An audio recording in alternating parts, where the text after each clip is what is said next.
I'm actually a psychosomatic medicine fellow, and with me is my program director, Dr. Psychosomatic, who's also the chief of council liaison and all of Great.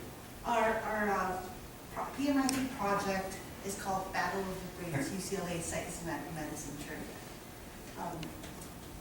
Our goal was really to just create a fun environment to learn about psychosomatic medicine. And our target audience initially was UCLA psychiatry residents. And just like the University of Maryland, one of the things we wanted to do was really to just get residents in psychiatry interested in kind of recruiting within as well. And also just a project to see how we can disseminate information about psychosomatic medicine. So UCLA psychiatry there's actually 4 programs. San Fernando Valley is where the Psychosomatic Medicine Fellowship is located. There's also the Neuropsychiatric Institute in Westwood, which is about 20-something miles away. Harbor, which is about 40-something miles from us, and Kern, which is over 90 miles. So a total, there's over 100 residents. And initially, we just limited it to the resident because we were concerned that we might not be able to handle the response, and that didn't really happen. So eventually, we started including medical students who were just rotating through us. Although we didn't really include a lot, I'd say by the 3rd activity, we probably emailed about the ones who were just recruiting about 15 medical students. So what activities did we do? We emailed all the residents a monthly trivia, and with some incentives. So the top 3 residents will receive a prize, and the top 10 will be acknowledged on the email. And we also opened up a Facebook group where we posted questions afterwards, and we posted results. And next month we're going to have a face-to-face interview with the finalists from these last few months. The monthly trivia consisted of 8 questions. These 8 questions are with regards to a particular topic. So let's say one is cardiovascular disease for 1 month, and the other month is gastrointestinal disorders. We would email them every 5th of the month so the residents would know when to anticipate it, to anticipate when the questions would come up. Unless the 5th lands on a weekend, they will email it the Monday after. And they'll be given 3 days to reply to that. And so we base the top based on whoever gets the most correct answers. And if there's 2 residents who are tied, we'll take the time of reply as kind of a way to gauge wins. And then we email them the top residents and top medical students. So we opened up our Facebook account group in September, and every month since we've been having a trip. October our questions were on diabetes and metabolic disorders. November was on GI disorders. December was HIV, psychiatry. January, neurology, and February was cardiovascular disease. And our questions were really related to psychiatry and also the psychosocial factors to consider with these illnesses. So this is when we open. This is just like to show everyone the opening of our psychosomatic Facebook group. This is when we post the questions in HIV psychiatry. We couldn't capture the whole 8 questions, but if you could continue reading, all 8 questions will pop up. This is showing the results. So we congratulate the top 3 residents.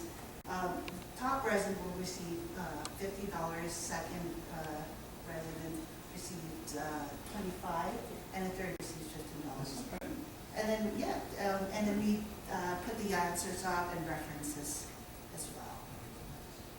And this is just the medical student winner for that month. And as the project progressed, we decided actually that it might be a good idea to involve the faculty. So let's say for HIV psychiatry, when we came up with the questions, we asked the director of HIV mental health to actually look up, to give us feedback on the questions. And so now he's aware that we have this project, and he's kind of involved in the project as well. But he doesn't get any money for prizes. No, he doesn't get any money. No. He gets the reward of disseminating HIV information about HIV psychiatry. So the results, we finished a total of 5 activities. So monthly trivia from October to last month. And then we're gonna have a final trivia for the finalists next month, which is a lunch meeting. Total participants, we've had about 38 residents involved from all the programs. Actually, three of the programs. We didn't really get a lot of, we didn't get any response from Kern. But all the three programs, we were able to get 38 residents. 7 medical students, again, we didn't really email a lot. I would say about a little over 10, between 10 to 15. And we have 5 faculty as well. And these were just some of the resident comments. And again, these are unsolicited comments. They would just email us every now and then. I think this was a comment that one of the residents made, that she said, this is a great way to learn guidelines and research. One resident said, I wouldn't have otherwise looked up some of these topics. One mentioned how it motivates him to learn, having this monthly trivia. And one mentioned how it's both fun and educational, and it unleashed his competitive spirit. So what worked for us? First, I would say the email really worked. Email, and kind of like cell phone for residents, is ubiquitous. Everyone has it. It kind of breaks the barriers of distance. As I mentioned, the other programs were like 20, 40, 90 miles away. So it's a good way to communicate with them, for them to reply without having to come to our meetings. Another strength is because we used the web emails, we were able to reach out to various programs. Dr. Zay has been with the program, I think, for a lot of years, over a decade. It doesn't seem like it. She looks young, but this is, to her knowledge, I think this is the first one where we were able to collaborate with other programs. So we were able to reach out to those residents. And it was actually interesting from my perspective, as I checked the emails, just them communicating with me and asking me questions, setting meetings. So I feel like I know them even though I haven't seen them by face. Another strength is that we noticed that there were a bunch of repeat resident participation. So when we started, the first grade year we only had 17 residents who participated. And then we noticed that every month we would increase by just 5 residents, but then a majority of the residents who replied were actually repeat residents. So we were able to capture the residents who were actually interested in psychosomatic. Do you think those folks are going to be more likely to go with a fellowship program? That would be, well, I know that 3 of them are going to fellowship. 2 will be in psychosomatic, 1 is in geriatric. Okay. So, and actually, that's actually the next point after this. Another strength is that we were able to, the residents were actually sending us up-to-date articles with regards to some of our questions.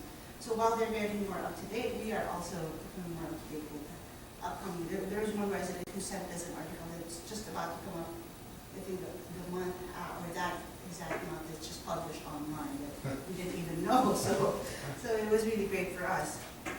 And then this is what you were asking me about. So we actually had a resident who asked about the program that we have, another resident who said she's interested in psychosomatic medicine and wanted to work on a project. So it was actually, I thought, just them knowing that even just through the trivia, they knew they were able to actually ask us questions about it.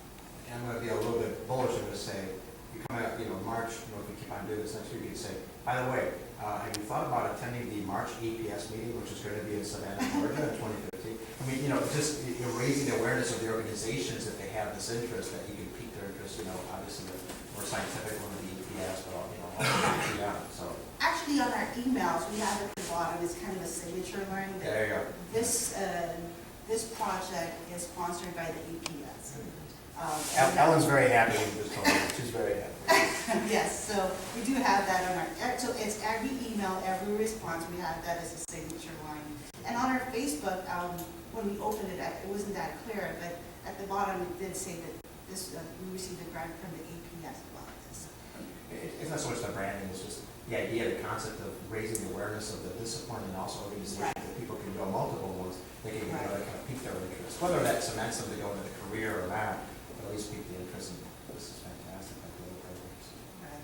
And we're thinking of doing too is for the upcoming trivia, probably gonna hand them out, the finalists will be going, we're gonna hand them out a pamphlet of just writing like about psychosomatic medicine, about the organization, resources, and how to get a hold of us.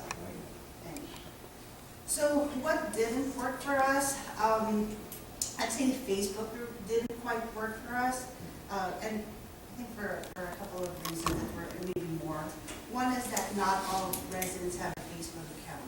Actually, when we first sent the mass email to all the residents that we were going to have this project, and we invited them to join the Facebook group to check out the answers. One resident immediately replied and said, "How would I know the answers if I don't have a Facebook account?" So I think some residents are just not interested in Facebook. But there are advantages to Facebook because a lot of residents are. Another thing is there may have been some privacy concerns. I actually just learned this in the process. A Facebook group versus a Facebook page. A Facebook page usually, I think what the APS has, it's more public, people can see it. Whereas a Facebook group is more exclusive. So we toyed between the idea of doing a page or a group. We decided to do the group because we wanted it to be more exclusive. We wanted to limit what was posted.